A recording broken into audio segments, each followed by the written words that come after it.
never properly thanked you for saving me from the Geth, Commander. If you hadn't shown up, I'm just glad we got there in time. so am I. I know you took a chance bringing me aboard this ship. I have seen the way your crew looks at me. They do not trust me. But That's I am for not sure. like Benezia. I will do whatever I can to help you stop Saren. I promise. Don't worry, Liara. I trust you. I know you won't let me down. It means a lot to hear you say that, Commander. Thank you. Tell me about yourself, Liara. Me? I am afraid I am not very interesting, Commander. I spend most of my time on remote digs, unearthing mundane items buried in long-forgotten Prothean ruins. Sounds dangerous. And lonely.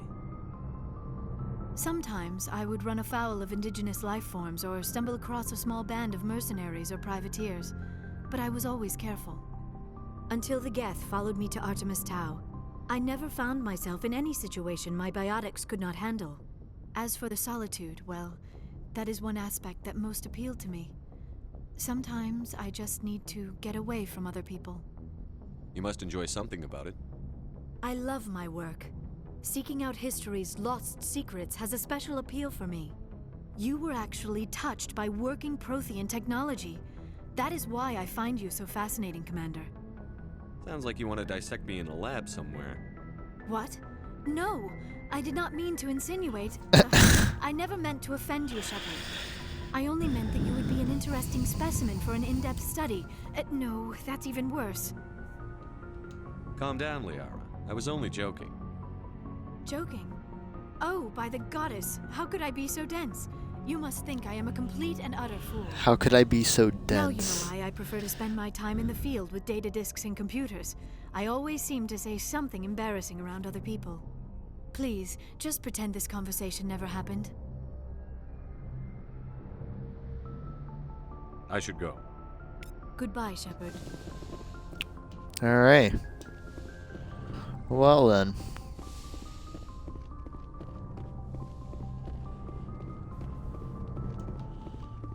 Let's go ahead and go down here. I want to see what I can buy from the arms dealer dude.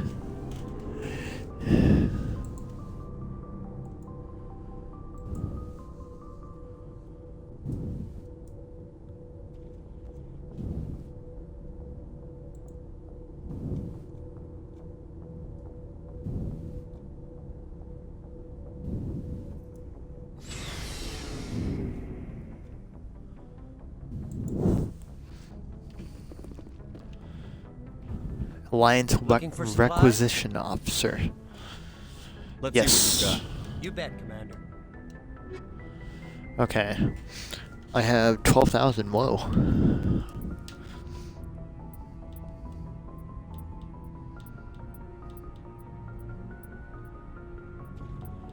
I have like nothing that's worth anything.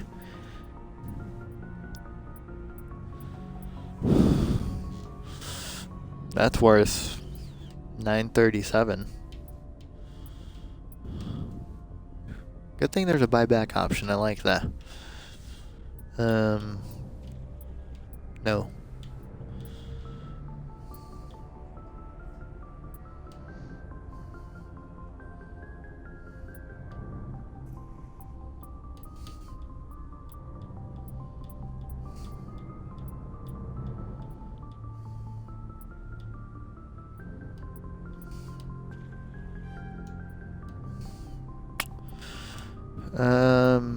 Pistol's better. My current pistol is better.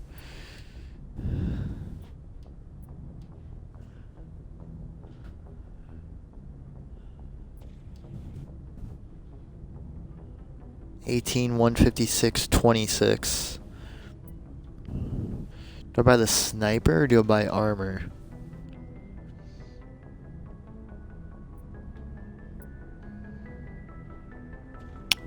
Well, actually, wait, hold on. Let's see what I currently, like, what I got from the missions, or from just exploring. I already have a pretty good sniper rifle, except it lowers, actually no. This one doesn't lower the accuracy too much.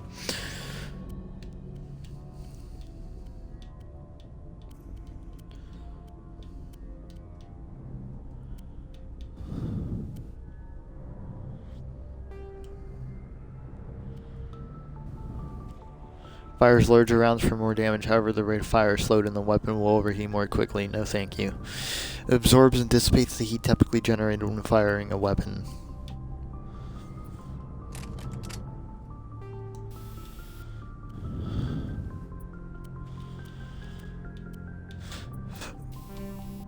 Oh god, jeez. Hammerhead.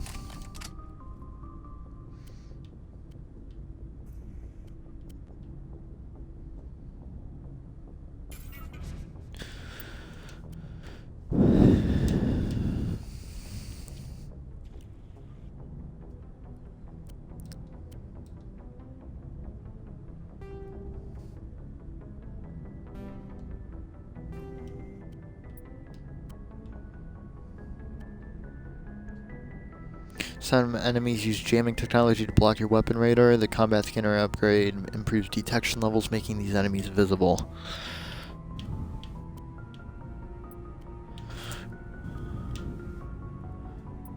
Wait, I should put... Hold on. Yeah, that's actually smarter. Let me go ahead and take...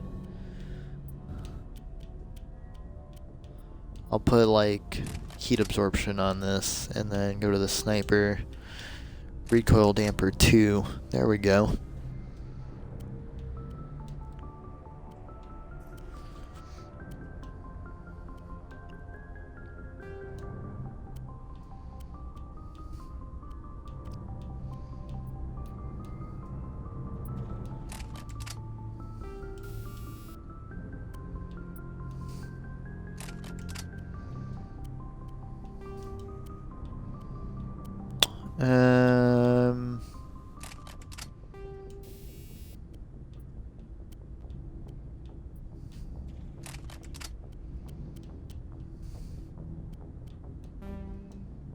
Gotta get heavy armor.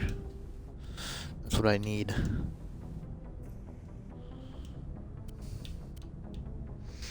+1 health regen, +11 hardening. I don't know what that means.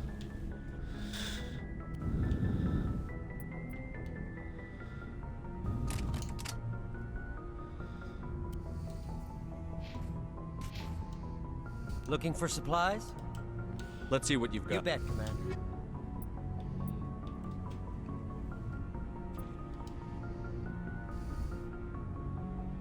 I should probably buy new armor.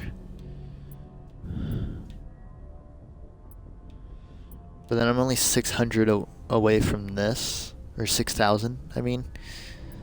And that's better than this.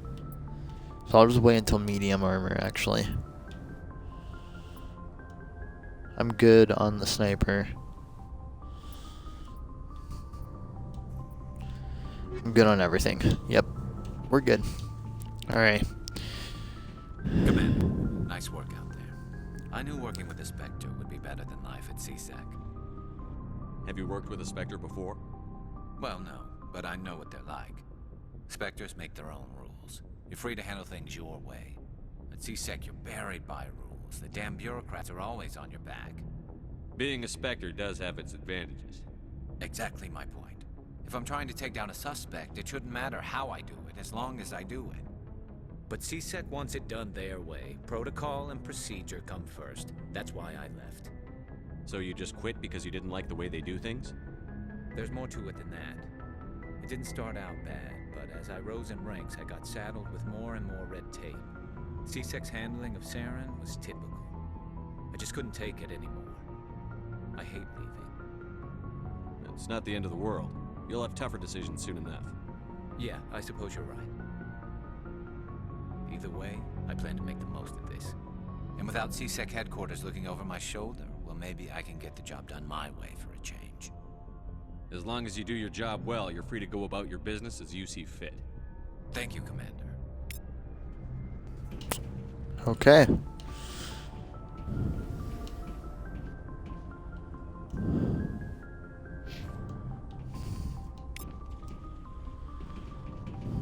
Commander, you have a minute to talk? I keep an open door policy. If you have any concerns, lay them on me. All right. I know things are different aboard the Normandy, but I'm concerned about the aliens, Vicarian and Rex. With all due respect, Commander, should they have full access to the ship? Don't mince words, Chief. What's your concern? This is the most advanced ship in the Alliance Navy. I don't think we should give them free rein to poke around the vital systems. Engines, sensors, weapons. I share your concerns, Chief, but I'm under orders. Under orders to let aliens gather military intelligence? I can't believe that was the Alliance's intention. We, humanity, have to learn to rely on ourselves. Standing up for ourselves doesn't mean standing alone. I don't think we should turn down allies. I just think we shouldn't bet everything on them staying allies. As noble as the council members seem now, if their backs are against the wall, they'll abandon us. I don't see that as inevitable. Look, if you're fighting a bear and the only way for you to survive is to sick your dog on it and run, you'll do it. As much as you love your dog, it isn't human. It's not racism, not really. Members of their species will always be more important to them than humans are. You sound like one of those Terra Firma party pamphlets, Chief. Terra Firma is a pack of jackals. The founders had ideals. These days they just play off xenophobia and bigotry.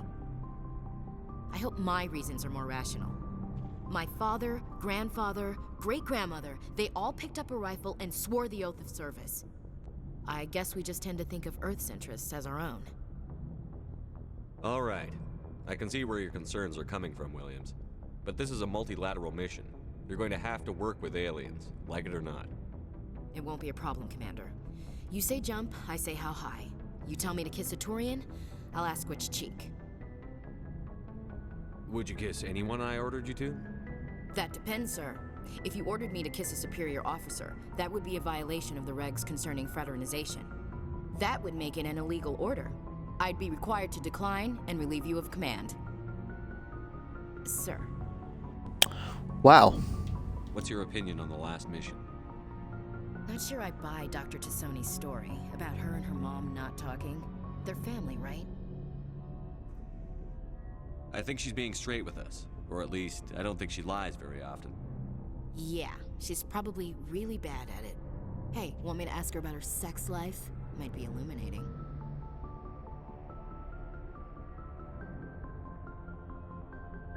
I don't think she's used to teasing, good-natured or otherwise. No fun, Commander. Too bad those ruins got destroyed. I mean, they lasted thousands of years. That's impressive. We'll talk later, Williams. Looking forward to it, sir. Shepard, what can I do for you? What's your story, Rex? There's no story. Oh. Go ask the Quarian if you want stories. You Krogan lived for centuries. Don't tell me you haven't had a few interesting adventures. Well, there was this one time the Turians almost wiped out our entire race. That was fun. They tried the same with us, but we fought them off. It's not the same. It seems pretty much the same to me. So your people were infected with a genetic mutation? An infection that makes only a few in 1,000 children survive birth? And I suppose it's destroying your entire species? I suppose it isn't all the same. I don't expect you to understand, but don't compare humanity's fate with the Krogan. Sorry, Rex. I wasn't trying to get you upset. Your ignorance doesn't upset me, Shepard. As for the Krogan, I gave up on them long ago. The genophage infected us, but it's not what's killing us. So long, Rex. Shepard. Alright.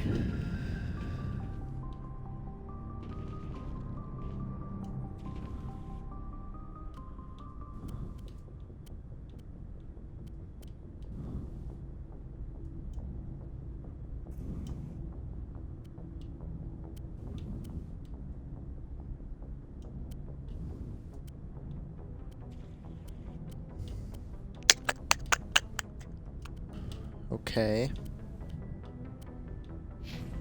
Alright. We're good. Wait, what's over here? Oh, yeah. Your ship's amazing, Shepard. I've never seen a drive core like this before. I can't believe you were able to fit it into a ship this small. I'm starting to understand why you humans have been so successful. I had no idea Alliance vessels were so advanced.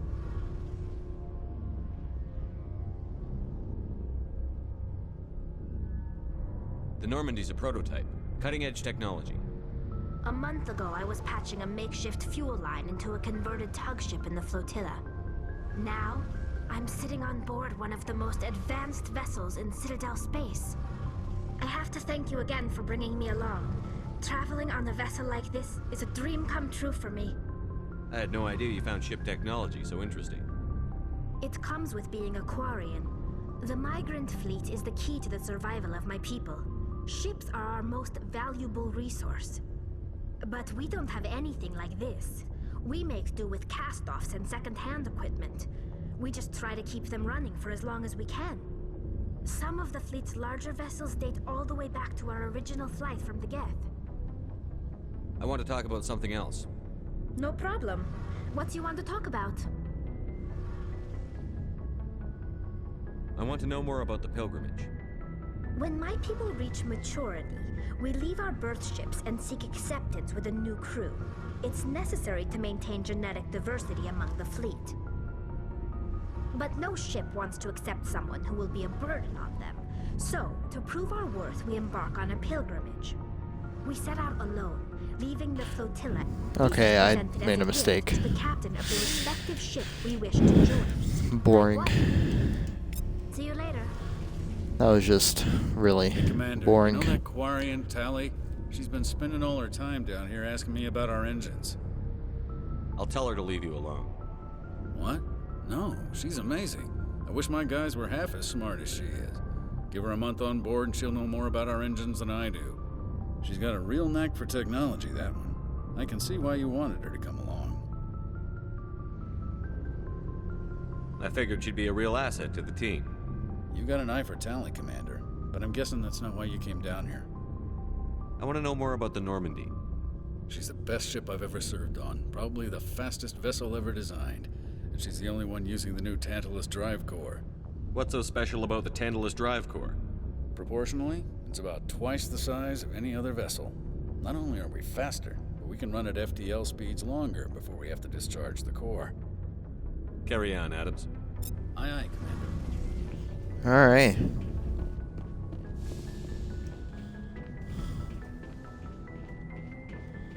Let's go ahead and head back up.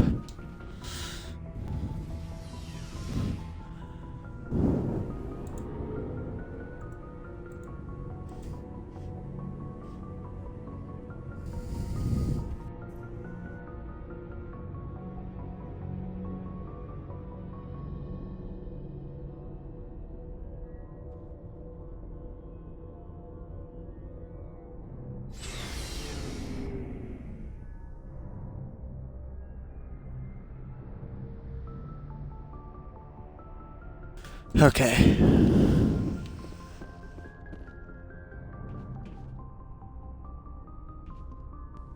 Is this the right way? Yeah, I'm pretty sure it is.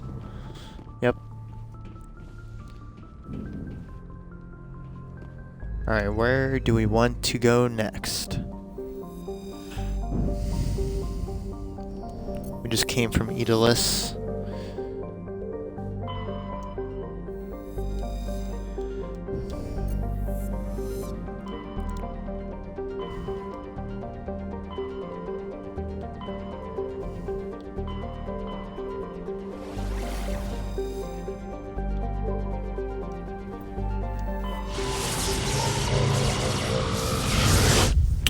I know I'm not supposed... That was loud. I know I'm not supposed to be going to the system, but I want to just to see what's in it. If there's any good planets we can travel to. Edmos is a standard hydrogen-helium gas giant with traces of methane in its atmosphere. If Trebin's terraforming is successful, it is expected that a helium-3 fuel refining facility for the system will be set up here. While scanning the planet Edmos, you detected a large concentration of hydrogen.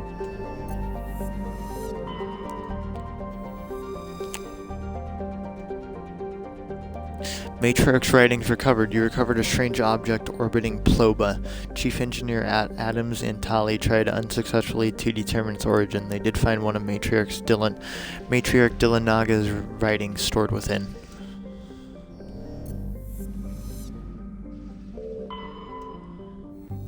Vemol.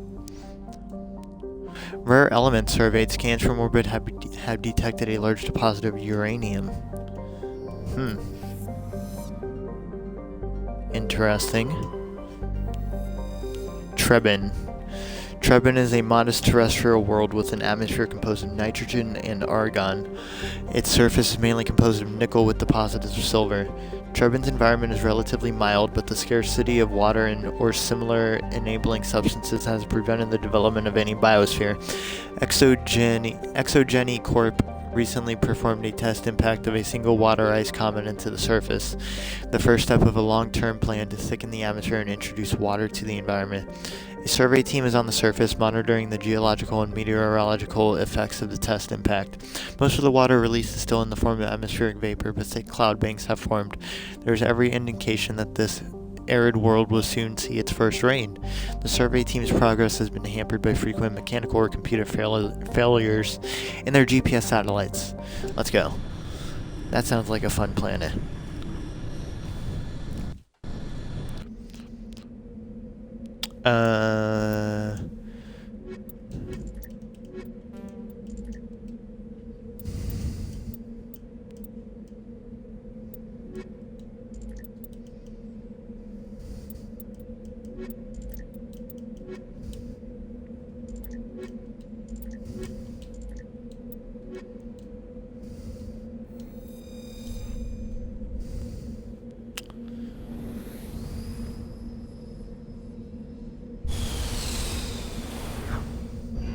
This is so cool. I love this, like, cutscene every time.